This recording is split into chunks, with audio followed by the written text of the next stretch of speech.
Hi, this is Tori, and I am here with Kinte and Go. I forgot your name. Oh my god. It's Jen. It's Jen. I was Okay, like, I okay. usually see it, and I didn't see it. Oh my god, I'm so sorry, Jen. Okay, Kinte and Jen, and this is the Infectious Geek, and tonight we're going to be talking about something with murder and mayhem and madness and tigers on the one and only Tiger King. Oh my gosh. I was so excited about seeing this on Netflix. I didn't know what I was getting myself into when I first started it. I was like, man, this guy's mullet is on point. And his eyebrow ring, I was like, I have to see what this is going on. And it did not disappoint me from beginning to end. This was like the best show ever. So I thought we could sit down and talk about it. We can talk about the mullets. We can talk about the crazy cat lady. Like, I mean, let's just talk about it all. So my first question to everybody is, do you really think she did it? Do you think she killed her husband? Talking about Carol Baskin. Yes. You know, if she didn't kill her husband, I feel very sorry for her. Like, you almost, in a way, hope she did kill her husband because everybody thinks she killed her husband. So, like, I don't know, because you know how documentaries and TV Hollywood likes to portray stuff. So maybe, maybe she could be innocent. Maybe they're balancing the scales to make it look like she's not. But I don't know, man. I would say she did it. She probably did it. I feel like that should be another whole Netflix series by itself. Yes. Yes. What happened to the ex-husband? And just the very little that we saw about the meat grinder and the where are his bones and stuff is, I mean, come on, that's top level drama by itself. Yeah. Right. Oh my god, absolutely. Yeah. Hi, Angela. Hey. We're talking about We're Carol just Baskin, and we're just starting right out with Carol Baskin. You just started right out. Okay. Yeah. Okay. So I said if she didn't do it, I feel really sorry for her if she didn't, because everybody thinks she did. I almost want her to have done it just to, so it won't be, that'd be really crappy if you didn't kill your husband, but everybody thinks you did it. But So, that speaks to your personality and your character. right. It's funny because I honestly, I mean, there are so many over the top personalities in this that it's sort of hard to pick a favorite, right? But in terms of Carol's personality, I didn't find her unlikable. I just found her to be almost sort of like she basically was the same as him, except she was on the different side of the fence. That's it. And I mean, really, they were so close to being the same person.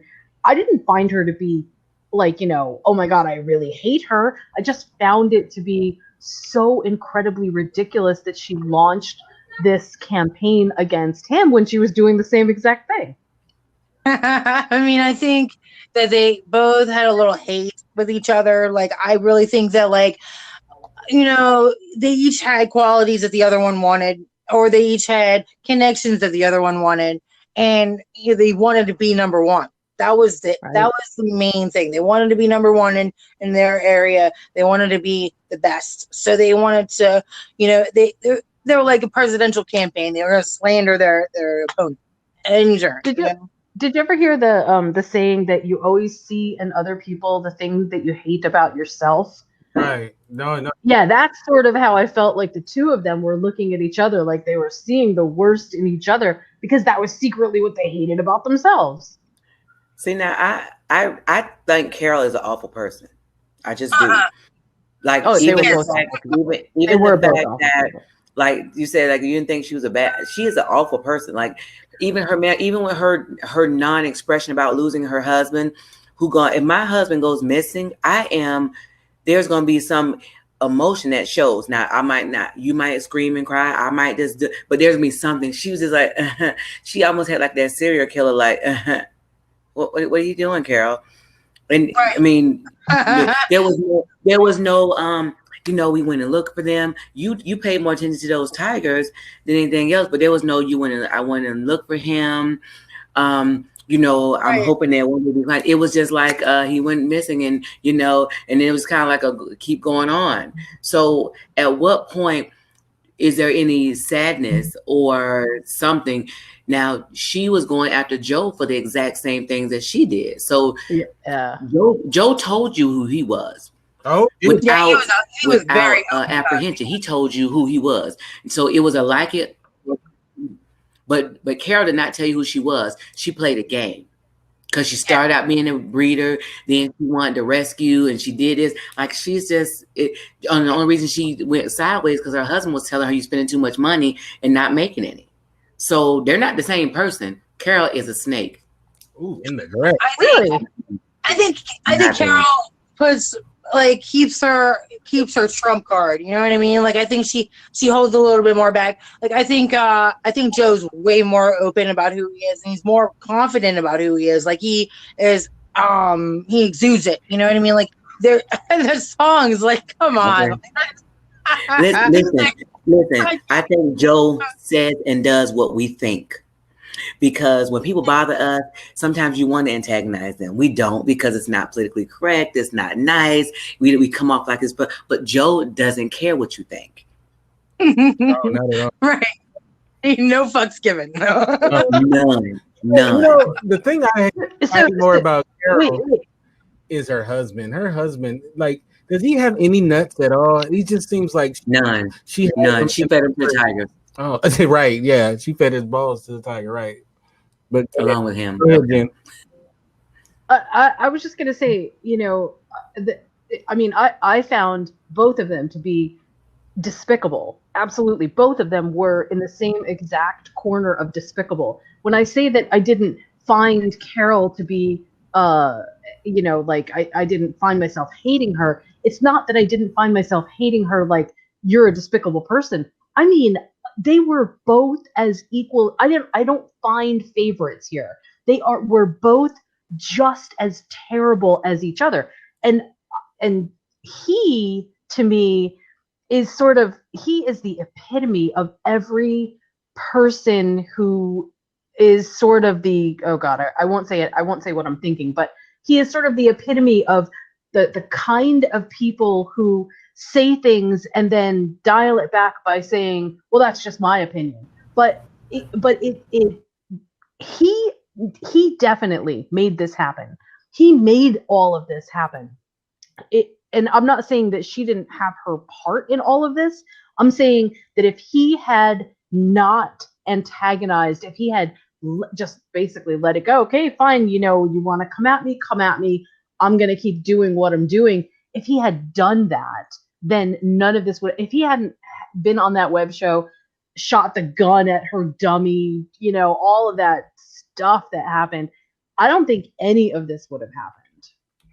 No, I think like his carelessness, like his drug use and him being careless about all sorts of stuff that he could have prevented. Like I think that fueled her fire. That gave her reason to call him out. Like she saw a weakness and she thought that she could exploit that.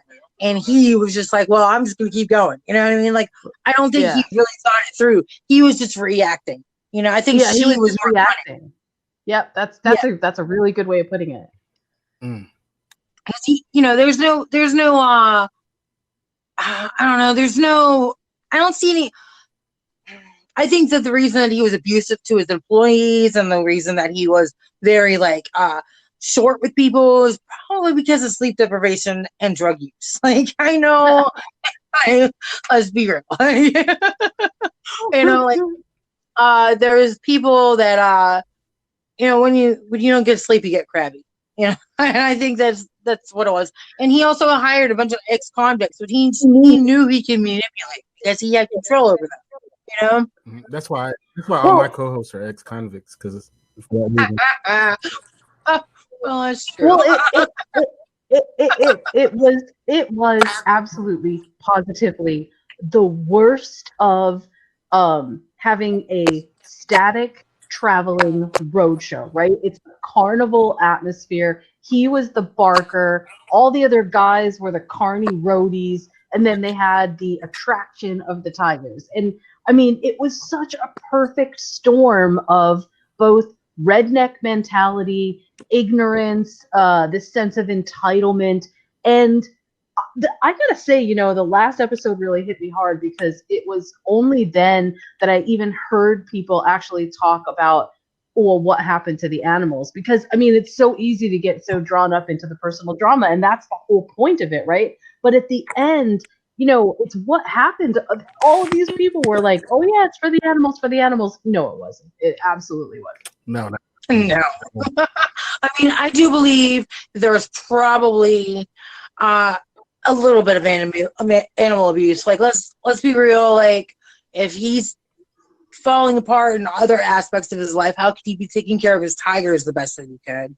Yeah, right. But, you know, it's hard for me to believe that he intentionally let it go that far. I think it was more neglect than abuse. You know what I mean? Yeah, like, I think it didn't seem to me like he started out at all with the wrong intention. It seemed like he started out with the right intention, but you know, this self-aggrandizement and the egocentrism and the you know, I am just the words, you know, I am the king.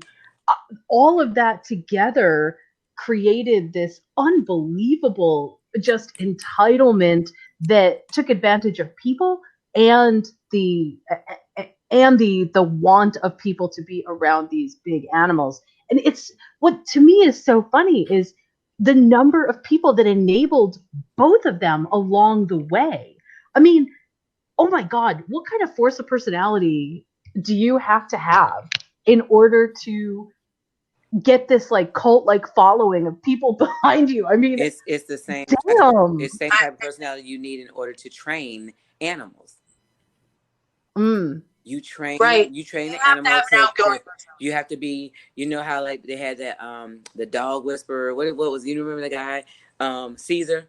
Oh yeah, he had to exert himself as the alpha male, and that's what they did.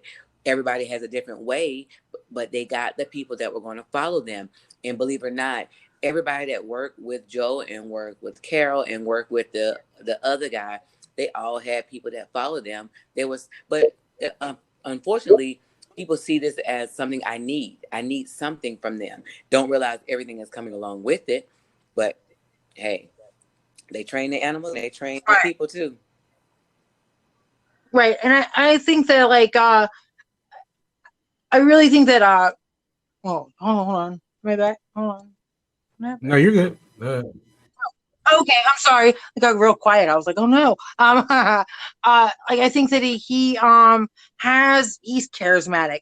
You know, he can, especially with the dudes, like the two husbands. Like, I really think that like he has a lot of like manipulative properties too. Yeah, for sure.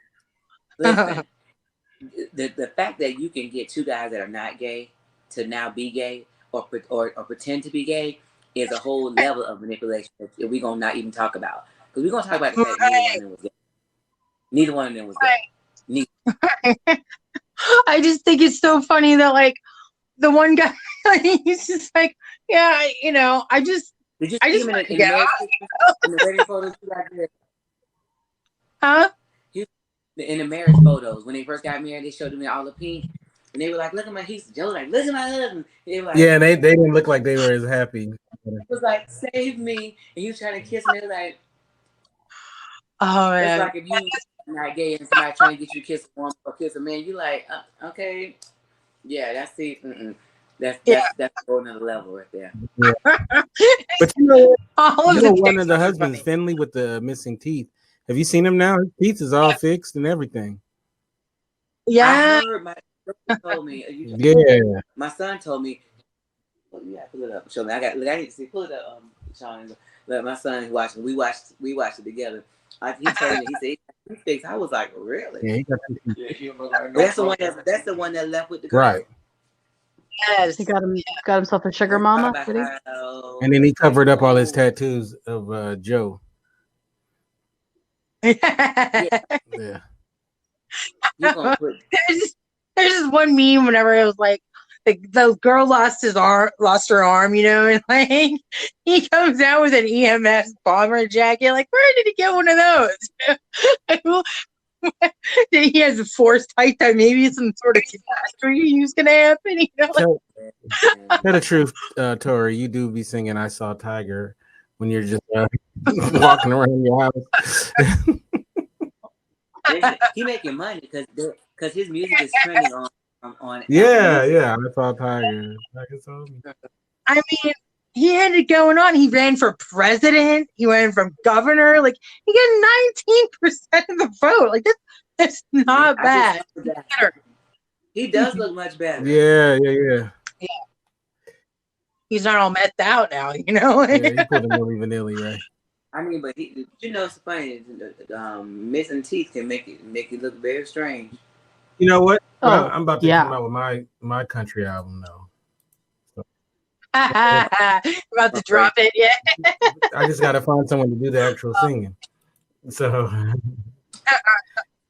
I was so disappointed when I found out it wasn't him. I was like, no. He wasn't singing. No, he's not the one that actually sings it. No, I was like, oh man. Did you pick up Chuck? When you hear him at the funeral, then you realize it's not him. Because when he sang at the funeral, he was pretty terrible.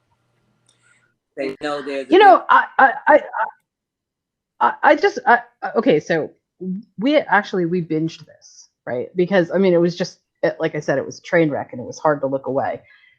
And at the end of this, I had this just absolutely horrible feeling, like how many lives all in this whole group, how many lives here were just ruined for what?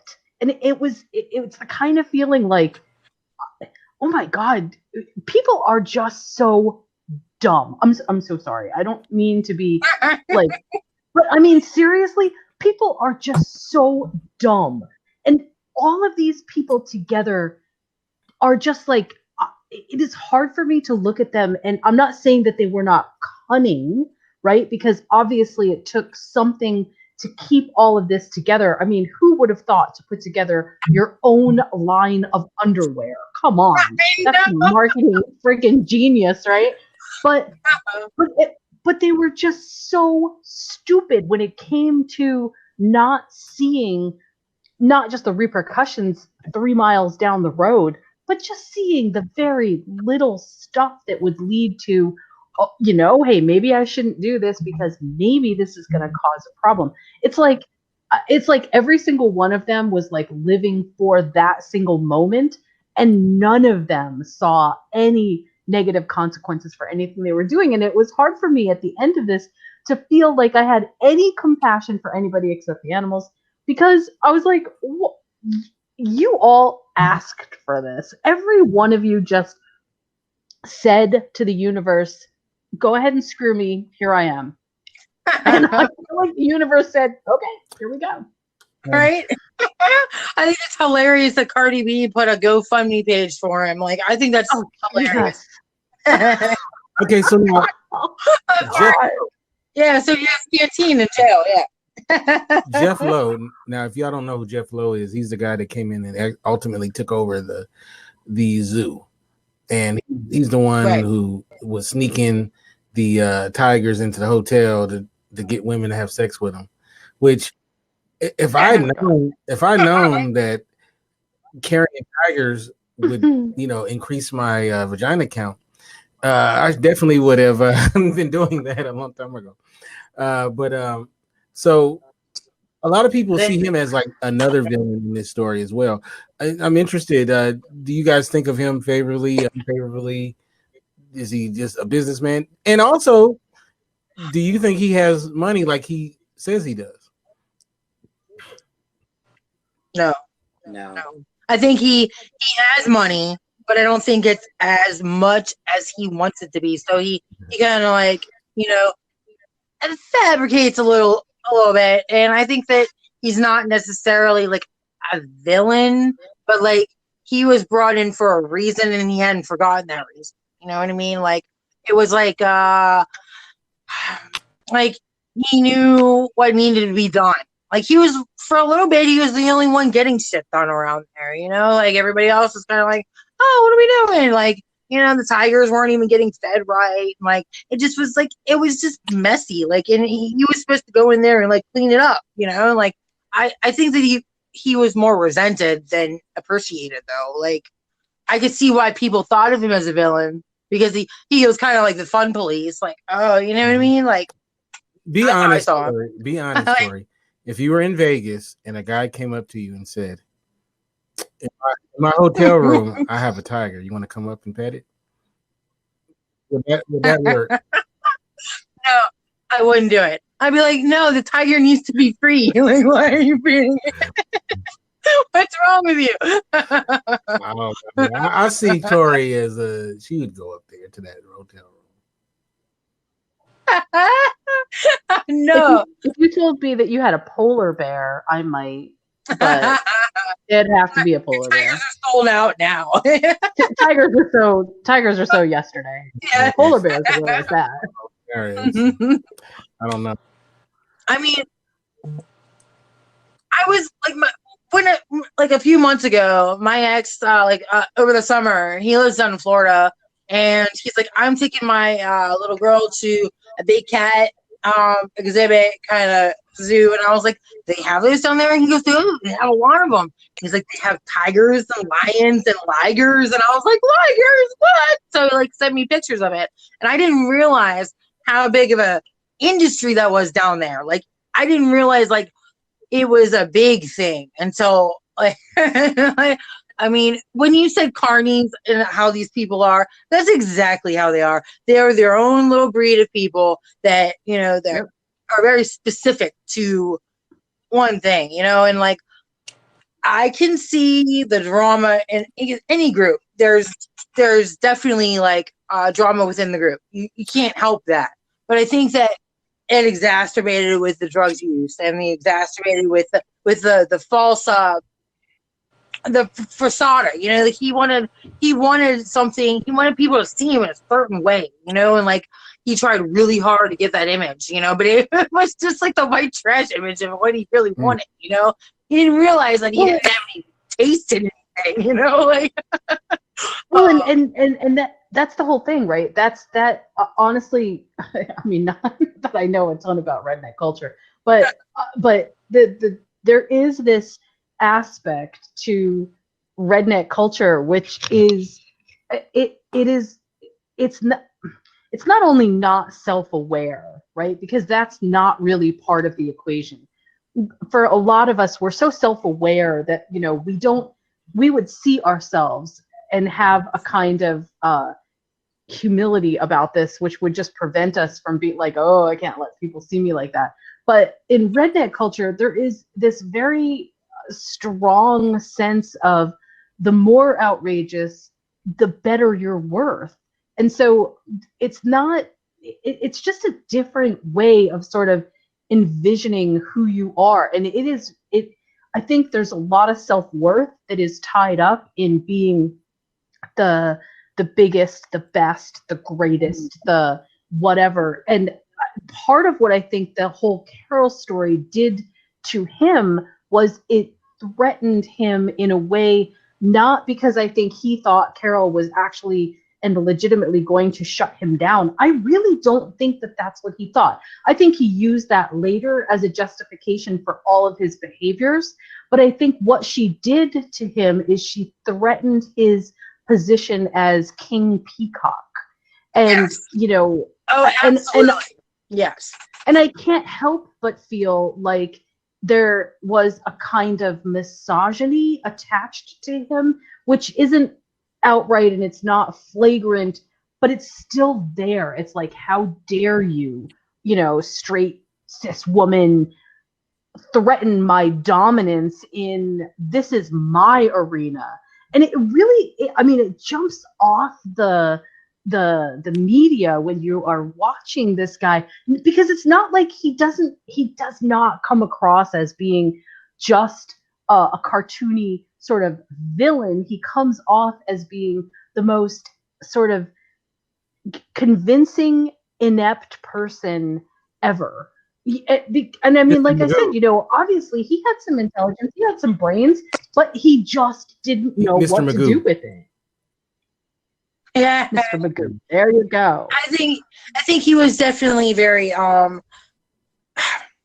like he didn't realize maybe how he came across. So he thought he was coming across in one way, but he was completely different. And like I think that the whole like him wanting to be president, him very narcissistic. He had a very big ego, and I think that Carol definitely he was an attention whore, basically.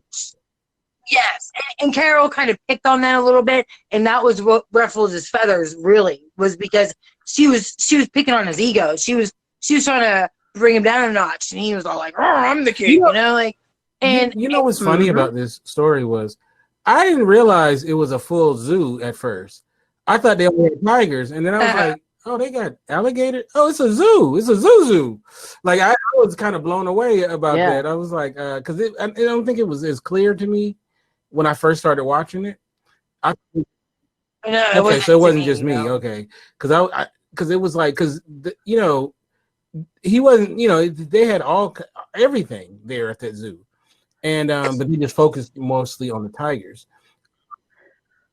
Well, he focused mostly on the tigers because the tigers were the thing that were portable enough. The cubs were the portable thing that he could bring all over the country to all these different malls and all these different venues, and that's what was garnering him the most attention and the most money. I mean, that I feel like that is sort of kind of like Steve Irwin as the crocodile hunter, right? I mean, I'm totally not comparing the two, but when we think about Steve Irwin as the crocodile hunter, he's a crocodile guy, but his zoo in Australia has everything. I mean, it has absolutely everything. So I mean, like that was his specialty, and that's what he became known for. But yeah, it was kind of hard to tell that it was an actual safari location and not just the tigers. Ronald Smith says in our chat room, he says, Carol reminds me of Basic Instinct. You know she did it, but you just can't prove it.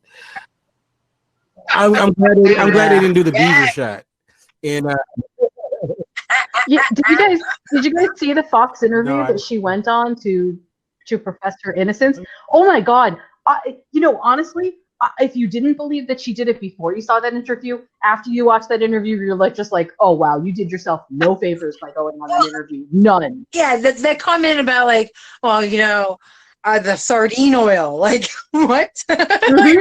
Think of sardine oil, like off the top of their head. Like she was seriously thinking so far into the crime that it's like, well, listen, none of us are thinking that far into the crime. Maybe you should rethink your public speaking, because you're not doing yourself any favors here, girl.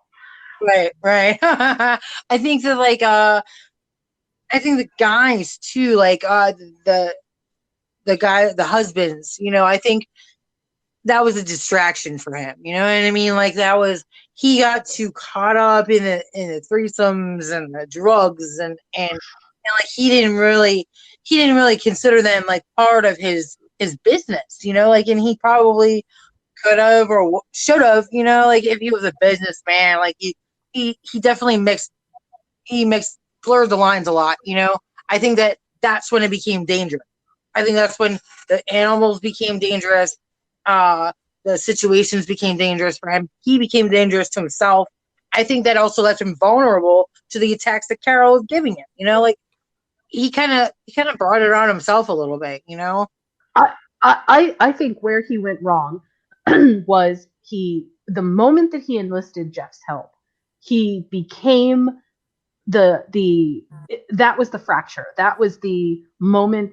That lawsuit could have been completely dismissed, and it probably would have, because I don't think that there was enough sort of stuff going forward. But his pride wouldn't let him just let everything kind of pan itself out. His pride and his ego couldn't let that happen. And so the moment that he enlisted Jeff's help, it seems to me like what he was basically doing was saying, I'll show you that we can do this. And it was just like, if again, if he had just seen even 2 feet down the road, he could have seen that this wasn't what he thought it was and not gotten involved with this guy. Yeah. I mean, who doesn't vet their partner? Because his mind was a million other places. Vet his partner. His mind was but if you remember, Jeff seduced him, and the way he seduced him was they went skydiving and they did all of this stuff and they hung out, and he started showing them some things. Right. He seduced him in a non-romantic way, and that's how he kind of got him on board. And plus, he felt like he needed him, so he totally just did the whammy bammy on him and took over his zoo. So so this show had a great cast of characters, right? From Doc Ante, who had he had his own thing going on with his little cult. I mean, they could have made a whole show about him, and I was aware of him from the work that he did in Hollywood. I think they are. I think that's what, they said that they're doing season 2. They have enough footage for season 2. I think that they were talking about that. I didn't know how many husbands he had. Wow. Because I got lost. No, he had at the most he had 2 husbands, but they showed us 3 total husbands. But he was married before all this. It seems like he always gets them at 19. That's his.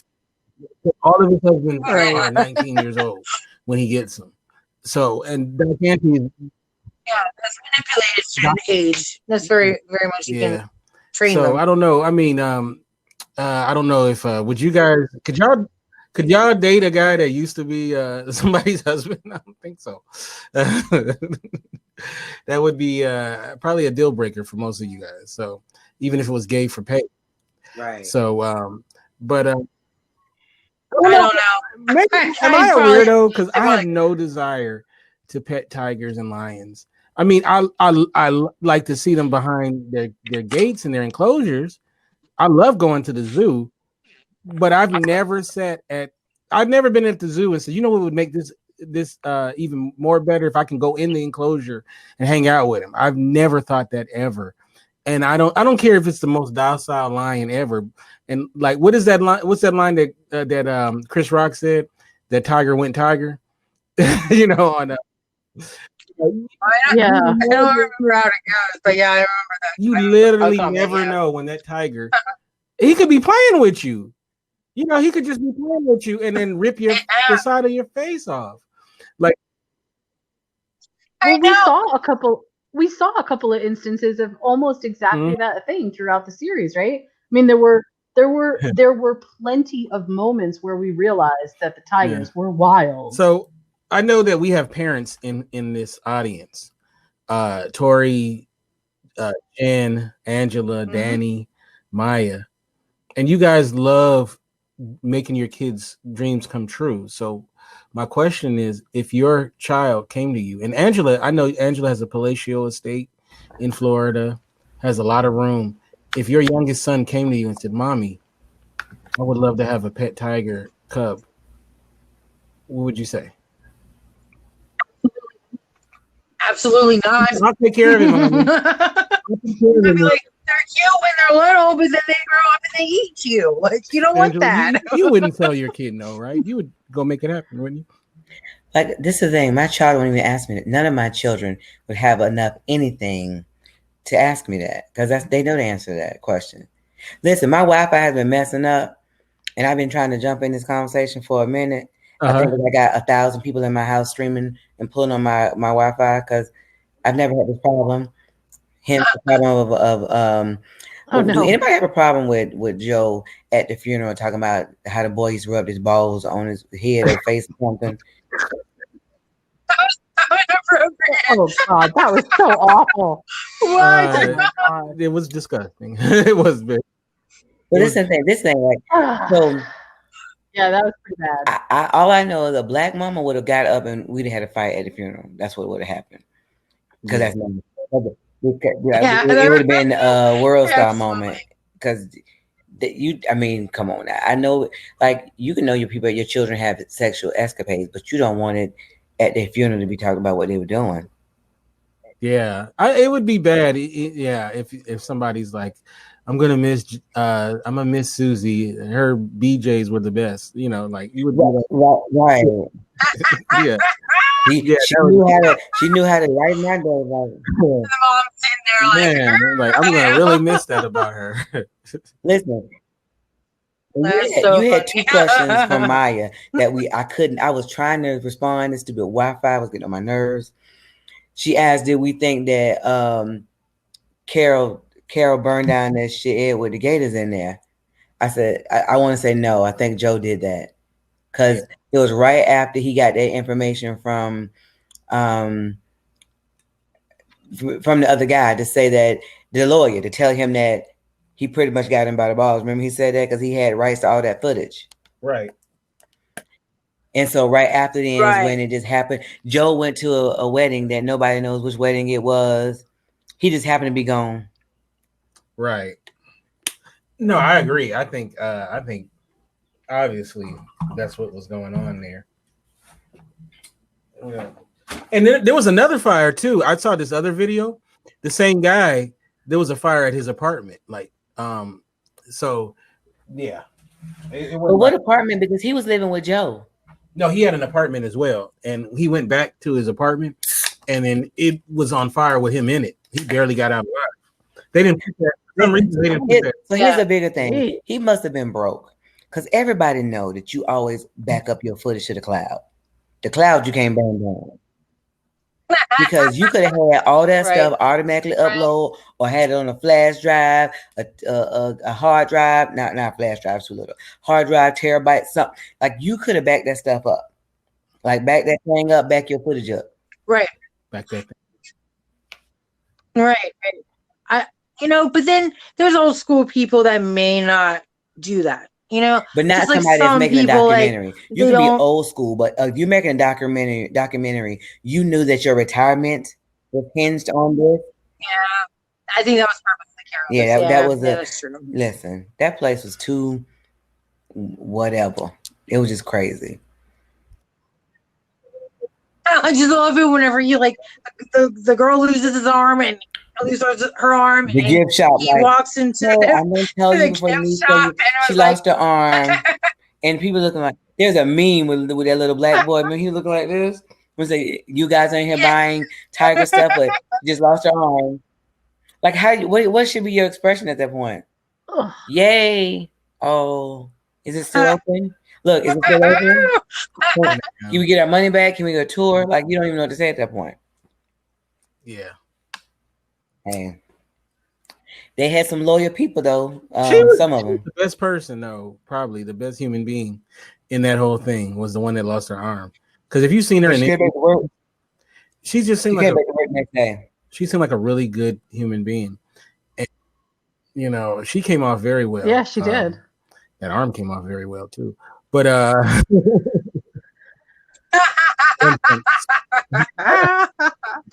was terrible. It was good and terrible. Good and terrible. Yeah. But she seemed cool back though. I seen her in a couple of interviews since, and she's just like, hey, it is what it is. I messed up. I shouldn't have put my arm in there. And she's like amputated, and I'm going back to work. I'm like, man.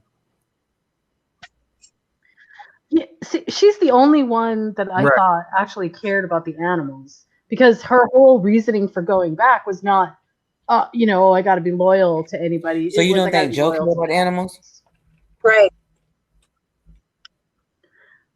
I mean, I think originally, I do feel like, his head and probably his heart were in the right place originally, but I think he just completely lost touch with it.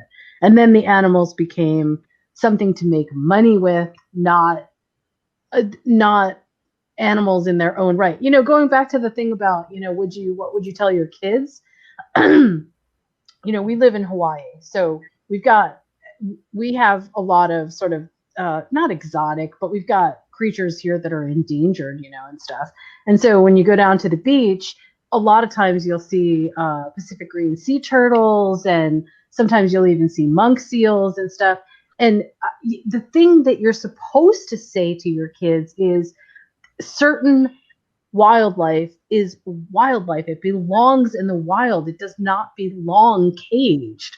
And to me, that's why the two of them, Carol and him, that's why I feel like they were just sort of shouting at each other the same exact message, but at cross purpose, because they were both saying, oh, these animals don't need to be caged. They shouldn't be, nobody was actually trying to rehabilitate them. Nobody was looking at, well, can we send these to a zoo, or can we get them in some other program? No, they were both looking to capitalize on the animals for their own selfish gain, no matter whether one seemed nobler or the other. It was both for they were both doing it. Now, does that mean that because I don't want to let them go back in the wild? Because we know that they're wild animals, but some kind of way in our human minds, we feel like we can make wild animals pets. We can have them. Now, Carol was the one that was most hypocritical to me, because she had the less space for the animals. They had to stick their head in a cage to drink and eat. At least Joe had room for them to roam. Right. And so I don't think that I really do think that he loved those tigers, and that's what he thought was best. Just like you see parents, different kind of people, parents raise their children differently. And when I see them, I'm thinking that that's crazy. And then when somebody else sees me, they're like, oh, that's the best thing. We can be on both extremes. It doesn't mean that I don't love my child, but that like a Black upbringing is different than other nationalities' upbringing. So one might look at the other one and say, oh, that's crazy. That's happening. And one can look at the other one and say, oh, that's too much. But it doesn't mean that each one doesn't love their child. It's just that that's what they think in their mind, whether it's from upbringing or what they see is best. Right. But at the end, he was assigning dollar values to the animals, and that I just feel like he knew that he had jail time pending. When people know from working, we did trials. I worked in law firm for 8 years. When people know they're getting ready to go away, now I'm trying to see how much money I can get to live or do what I need to do. Whether I'm going to jail, I need money on my books, or I need to pay some bills in order to keep my house going while I'm gone. Whatever it is, you go into a different mode. Like we're in quarantine right now, but we're in survival mode. But let it go another couple months, we're gonna really be in survival mode. So your thought process goes different. Right. So I get that. I get that, but I cannot imagine, just as an example, and I know my cat isn't actually worth anything because nobody would want him, but I can't imagine grabbing my cat and going, well, I'm down to the last, box of pasta, and so I'm gonna have to sell my cat. I can't imagine because that's just not my cat, dog, whatever, love you, but you got to go. That's you. Look, but you see people homeless on the street. Oh, man. They take their animals from them sometimes because they feel like the homeless person feel like they're doing the best they can for this dog that they have with them. I eat, they eat, but then you're not. Because you're doing the best you can doesn't mean it's enough for the animal. So why would I not take care of myself as opposed to selling what I can and animal property? Well, see, that's where the drug use comes into play. Remember, because people forget when they're high, how neglectful they are to everything around them, people, themselves, the environment. They don't get that. It takes somebody else. I sell everything. Everything. Maybe even, you want a child? Okay, what age do you need? What size do you need? Get down to the last can of pasta. I'm gonna start selling somebody. I have one. A nice young supple male. He's a hard worker. And I think he was also he was a grimy businessman. He thought of things in dollar values because at that point, that's what they were. They weren't animals to him anymore. They were money makers. They were dollars. The issue with him was that they became money makers instead of something. I think they were always money makers. But I really do think he cared for the animals. I think he cared in the best way he know how. Like he's not a scientist. He doesn't know, Right. like what you call it, a zoologist. He doesn't know all the details of it. He know his limited mind and what he can find out. And I'm sure he learned over time. But that's just like if you go to school and study something, or if you learn something by trial and tribulation, both of you have knowledge, but one has a different level of knowledge and one has more knowledge. I mean, yeah, and Joe really came out from from learning from himself, and that other guy, like that, those two guys, they came in the business together and they started up together.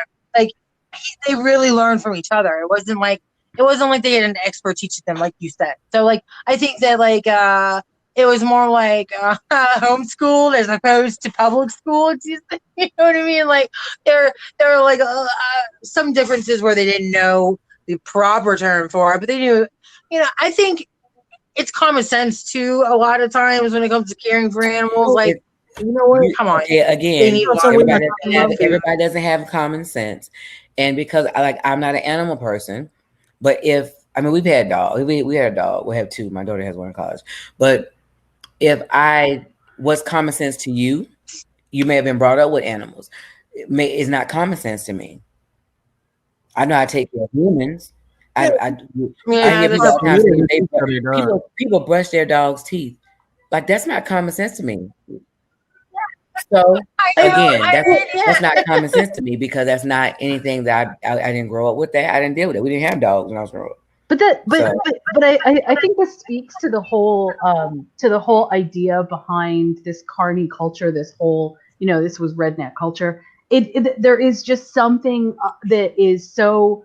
It is incredibly culturally specific to this group, to a group of people like this, and it's so funny because it's a little bit like trying to be king of the crap pile. It's like, well, I'm at the top of the crap pile, but look at me, I'm the king of it. And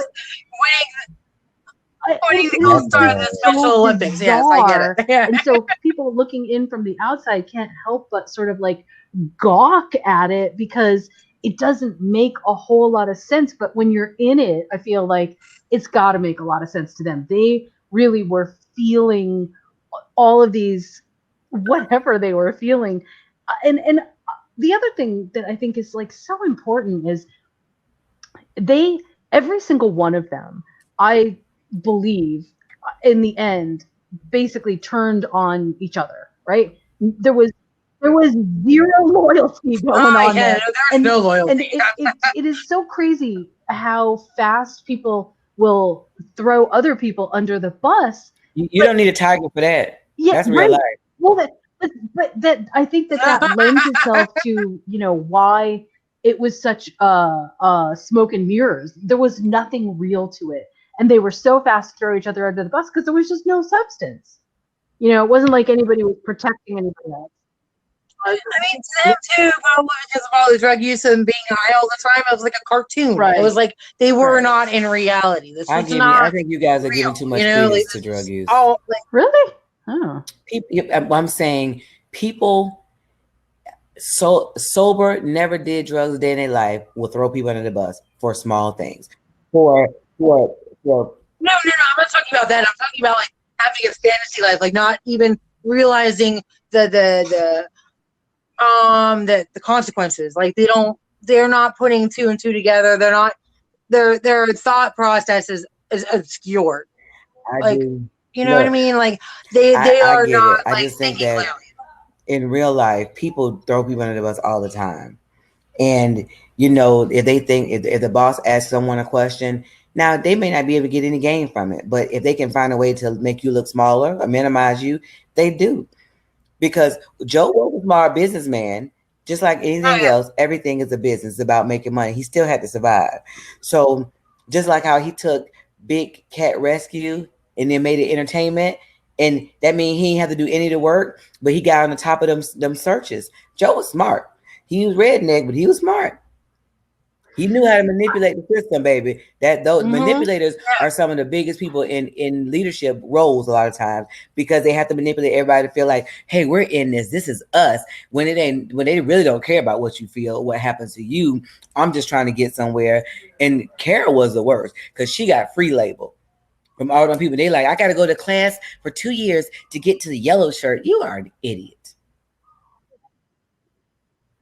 Why are you bragging about that? Where's my check, Carol? Run me my money. You getting money for these cats. Also, but I kind of disagree. I mean, I'm not saying I disagree overall with the principle, but I do disagree that there are plenty of times and plenty of other instances where people do keep each other's backs, where you have a sense of loyalty by family, loyalty by even, sort of adopted family, that you get a set. The mob is a good example, right? I mean, there's plenty of places in the mob where everybody turns on everybody else and, oh my God, it takes down an entire operation. But these things exist for decades sometimes because everybody else has each other's back until they don't. So what was amazing to me was how fast it crumbled, that there was just no honor among they condensed all that into a documentary, but that wasn't like the same day that they did.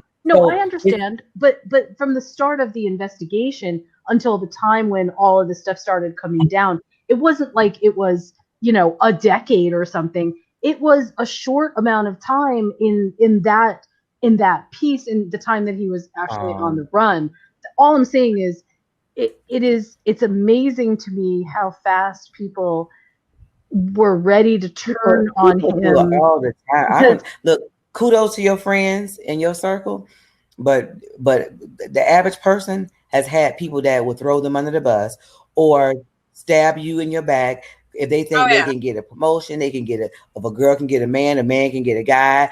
If I'm gonna get something to gain, people throw people in the bus all day, every day.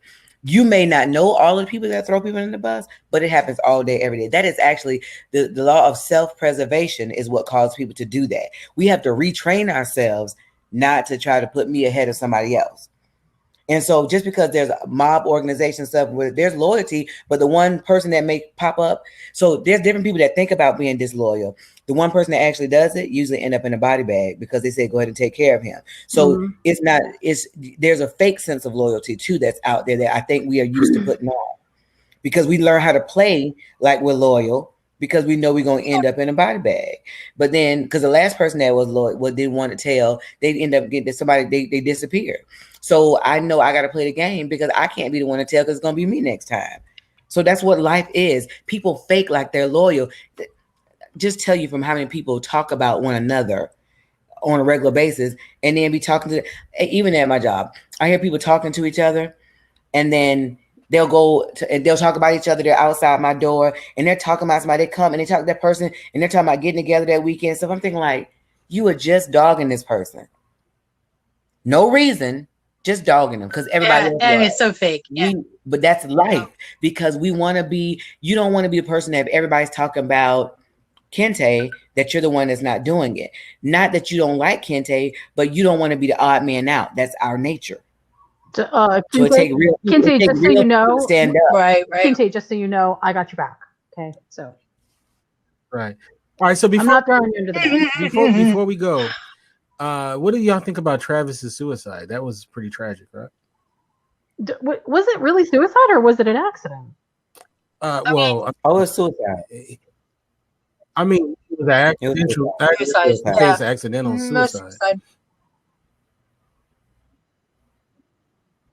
Right. I mean, I think that really, like, you never know what people are thinking. And like I've had a few friends kill themselves and like you never really know what's going on, like even if you think they're fine, even if you think there might be something wrong, you don't know how far they're really down the rabbit hole. Because people joke, you never know.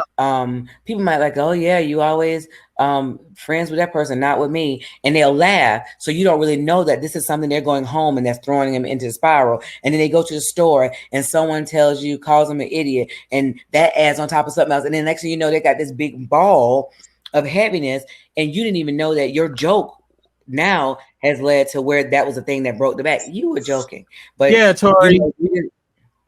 Hey, look, but you see Maya's comments? Maya said, I have a coworker that always throws me under the bus every Wednesday at our office meeting. But that kind of stuff happened. Yeah. People in the meeting, I want to try to make it look like Kinte's not doing his part, or Tori's not doing her part. Like nobody's pulling their weight but me. Right. I think that like a big part of it is like one thing of it, like I think the depression is also very tricky. I think it's one thing to like to be able to express themselves. A lot of people can't tell you what they're feeling. They can't let it out. You know what I mean? Like they can't. It's very hard for them to like tell you how they really feel. They're self-conscious. They feel this way, then that way. I think that like a big part of that is definitely that. You know, I think that like I know a couple of my friends wouldn't tell their pride. You know, like they're too proud to say that. And I think that's a lot of guys, you know, like I think that's just how they are. They were brought up that way. They're not supposed to have feelings. They're supposed to keep it all inside. I think that's exactly what it is, you know, like I think, you know, with people who are depressed, I'm bipolar. Like there's days where I really not that I don't want to live. That's not it. I'm not that way anymore. But like when I was that way, it was irrational, and like you can't get yourself out of that irrational thought. Like it's impossible to talk yourself out of it. Like, and once you get in that mindset, it's really hard to stop it. So like, you know, maybe something happened that night. Somebody said something to him. There was a bad phone call. Somebody broke up with him. Who knows what happened? You know, like, and that just tipped him over the edge. Why don't you tell what's going on? That, I think that's exactly you got over your depression when you met me. Then, yeah. Yes. All right, Kinte. Absolutely. I'm reading your comment and listening to your statement. Are those going together? No, I was saying that's where his depression came from. What he had to do to stay on the zoo. yeah, that because he wasn't gay. I mean, that's taxing. That's very taxing as a person. Like you know, just it gets to your conscience. But all right, so before we go, any last things that we want to cover before we say goodbye? Okay, so if anybody really hasn't seen any of the memes, please go on the internet and see them because they're so funny and there's so many of them and there's new ones every day. And like we're all stuck inside right now. So it might be fun to like explore some stuff that you might not. People are funny, man. They make funny shit. So like definitely let me ask that you a out. question. That's all I have to say. Okay, so you're at Walmart and we'll just say this is after the coronavirus, so you can be 6 feet, you can be up on somebody, and you run into Carol Baskin, and she's in the same line as you are. What do you say to her? Do you say anything to her? No, you wouldn't say nothing. No, I wouldn't. No. She can let. Karma's gonna get her. She will get hers. Something, you know. The universe has a great way of revenge. I don't have anything I say would be meaningless. You know what I mean? Like she's not gonna give you shit what I say. You know, I'll just let the universe take care of it. I'll be like, oh man, I loved you on the Tiger King. You were awesome. Did you feed your husband to the tiger dick? Come on, I ain't gonna tell on you. Just tell me. Tell me. Come on, tell me. Did you do it? Did you do it? Did you feed? I mean, look, if you did it, you had your reasons. I ain't gonna rat you out. I just want to know, did you feed your husband to the tigers? And then what did she lean in and she was like, be true.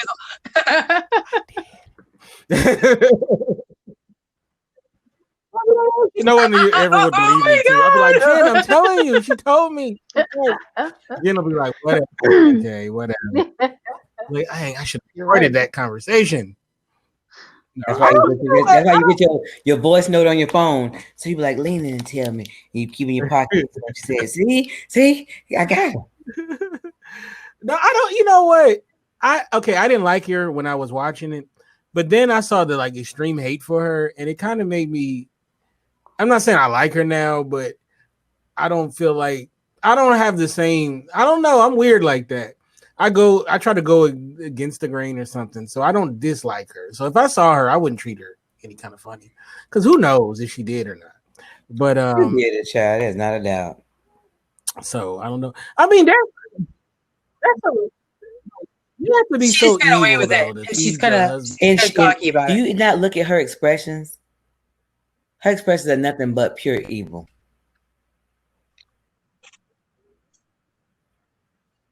I don't think Evil. she's evil. I think that she's Evil. very Evilistic. materialistic. Hey, I think she's materialistic. evilistic. I think she did it all for money. I think that's what it was. I just made that up. I was Evilistic. That's a good word.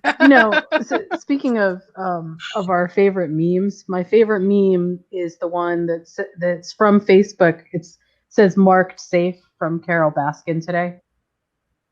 I think that's one of my favorites, just because. Is it really? I mean, yeah. Well, the reason I think it's my favorite is because it I think it sums up what every single person who's ever seen Tiger King thinks without expressly saying you did it. Oh, I kind of, in my everyday conversations, I will blame her for stuff. You know, like I would love to interview her though. If I could interview her, I mean, I'd be very nice. I would, that'd be a great interview with her. So, did you see the one that said Carol Baskin?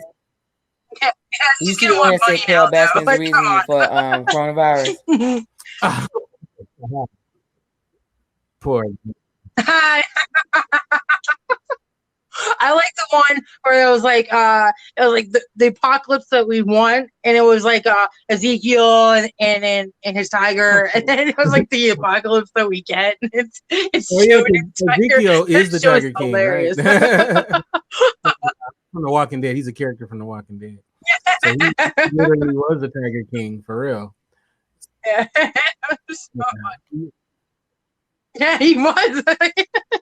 He was, but you know what? It makes me he look got at that whole Joseph on Ezekiel throne. thing as not as crazy, because I thought how crazy his character is. He rolls around with a tiger, but now I kind of I get, I kind of get it, so I kind of get it. So like, all right, there's people that do that stuff, so Right, but listen, but they kissing There's the a whole tigers in the cat mouth, world like that we that's a whole tiger, right? Because even as a baby, they can still bite your hand off. You know that, right?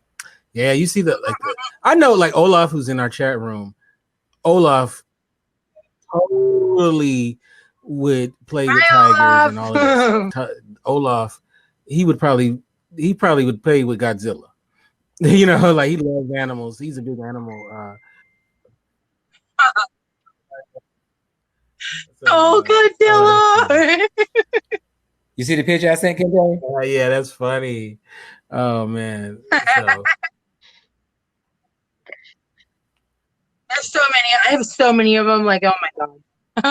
I should put them on. Like, we should put them on like the page or something like that. Like somewhere.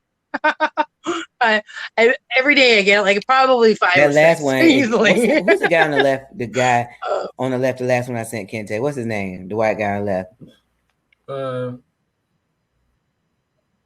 Yeah, he look. He's got I asked for the sexy white guy. You gave me Joe. Oh, that's funny. I have a friend that would definitely die laughing. Yes, that's funny. That is hilarious. Yeah, I laugh when they tell my Carol is the reason for everything, baby.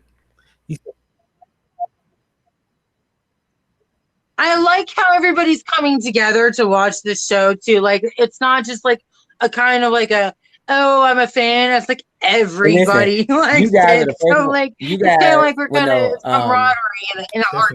You guys are the first one that feel like Carol, like your views. Everybody else like Carol did it. Carol is evil. The whole thing. Like nobody ever says like they don't like think Carol and Joe are both on the same type deal. Look, the internet, Twitter is what it is. Twitter is ridiculous with it.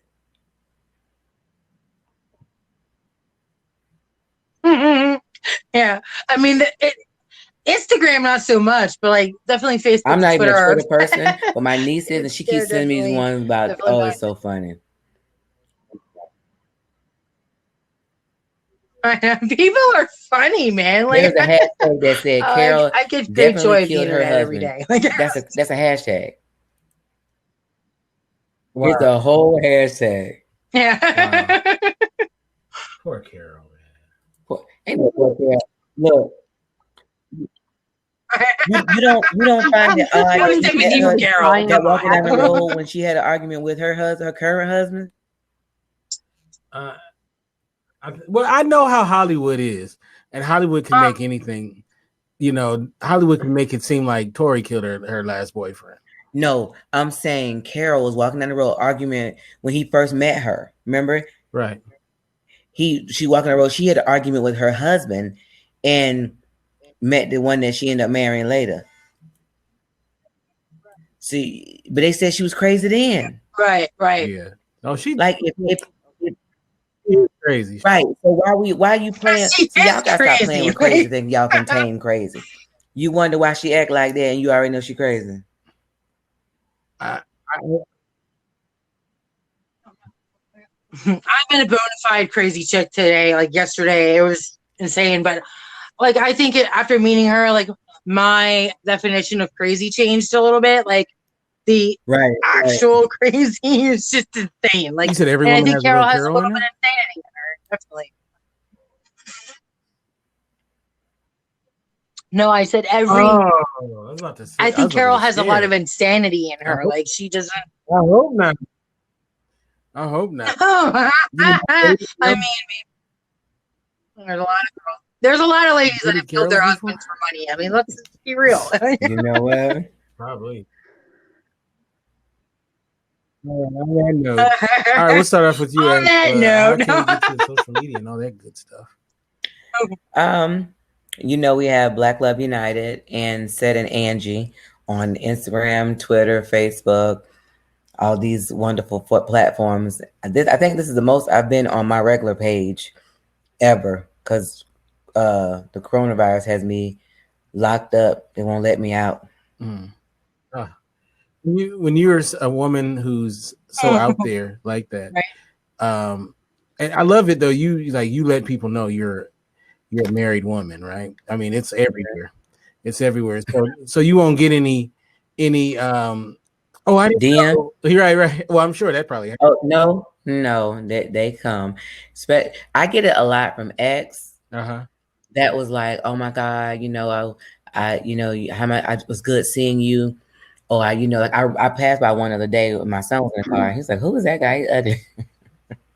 So shut up. So then the guy inboxed me and was like, hey, give me a number. Let's connect. Let's catch up. You forgot Cedric is 6'6". I got an Amazon husband. Okay. Yeah, I don't. I mean, what are you doing? So they don't care. I think it's actually more of an attraction when you have someone, because they want to see if they can get it, or if they can just like women, when they see you have a married man that seems happy, they want to see if they can get in, if it's really as happy as it looks. That means nothing, Kinte. Absolutely. If I bite or if I open the door, don't think that the snake won't slide in. They're gonna moonwalk up in that door. Literally. Right. That's funny. Huh? I said they're gonna moonwalk up in that door if you open the door. They're gonna move like a snake. Yeah. All right. So Jen, how can we get you in social media?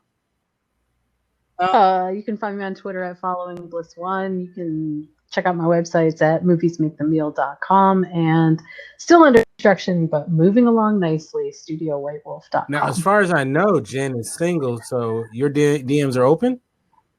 Question? Oh, always. Oh, she said always. Okay. Yeah. Yeah. I got a heavy. I got a heavy time, 3 in the morning. I mean, I know how you see, you know. Hey, when your box starts saying bling bling bling bling bling, Jen, don't you say nothing. So it sounds like a video game. Bling bling bling bling bling bling. But the key is, come with something. Don't just, shoot me some letters. Like, actually give me something. Listen, people have actually gotten married and they met like flirting on Instagram and stuff. Mm-hmm. Like, who would it happen? Mm-hmm. All right. So Tory, as far as I know, you're single, right? Yeah. So your DMs are open? Yes. All right. Right. Yes. And, no dick pictures. What about I'll say that right now. That's not cute. I don't like that. How can we get you? But yeah, no, you're fine. You can message me anytime. Tory Rush, RUSH, TORY, on Facebook, and she's selling you to Rush Tory on Instagram. You can get me at Kinte F on Twitter, Kinte Ferguson on Instagram, and of course the website is indyradio.org. That's INDY radio.org. You guys have a great rest of your week and be safe. Bye. Bye.